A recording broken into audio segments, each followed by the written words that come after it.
বাবার বাড়ি থেকে আজ যাচ্ছি ননদের শ্বশুরবাড়ি।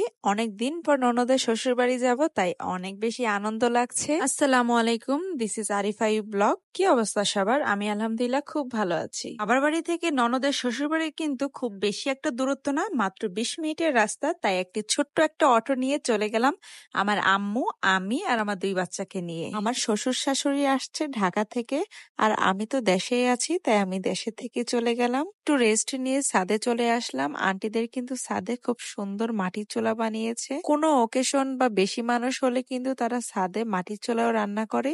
আমার ননদের শাশুড়ি আন্টির হাতে কিন্তু একটি জাদু আছে। জাদুটা হচ্ছে আন্টি যেই গাছই বুনুক না কেন, গাছটি কিন্তু খুব সুন্দরভাবে হয় আর গাছে ফলও ফলে।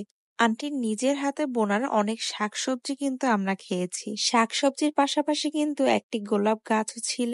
তারপর এই জিনিসটা দেখে আমি অবাক হয়েছে, গাছে খুব বেশি পাতাও ছিল না, ডালও ছিল না, কিন্তু অনেক পুঁইশাকের বীজ হয়েছে। এখানে অনেকগুলা ছোট ছোট টবে পালং শাক, লাল শাক এগুলো বুনে রেখেছে আন্টি।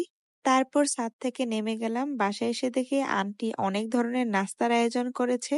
তারপর নাস্তাটা খেয়ে নিলাম। আমি কিন্তু বাবা অনেক মিষ্টিখোর একটা মানুষ। আমার মিষ্টি জাতীয় যে কোনো খাবার খেতে খুবই ভালো লাগে। এটা হচ্ছে আমার ননদের বেডরুম, কিন্তু ননদের বেডরুমে এখন ননদই নেই। এটা ভাবলেই কিন্তু খুব খারাপ লাগে, কেননা বিয়ের পর কিন্তু আমার ননদে এই রুমটাই এসেছে আর এটাই ছিল তার বেডরুম। বিয়ের 1.5 বছরের মধ্যে কিন্তু আমার ননদ তার হাজবেন্ডের কাছে চলে যায়। তারা এখন বাইরে সেটেল আছে। এই বাসায় সবকিছুই আছে, সবকিছুই খুব সুন্দরভাবে আছে, শুধু আমার ননদটাই নেই। আমার ননদের হাজবেন্ড কিন্তু খুব শৌখিন একটা মানুষ। তার বাসাটা কিন্তু সে খুব সুন্দরভাবে সাজিয়েছে এন্ড সুন্দরভাবে সবকিছু ডেকোরেশন করেছে। এর আগেও আমি আমার ননদের বাসাটা কিন্তু আপনাদেরকে ভিডিওতে দেখিয়েছি, আপনারাও খুব পছন্দ করেছেন। এরপরে না খাওয়া দাওয়ার আর কোনো কিছুরই আমার আর ভিডিও করা হয়নি। তারপর সন্ধ্যার দিকে একটা স্ট্রবেরি খেলাম।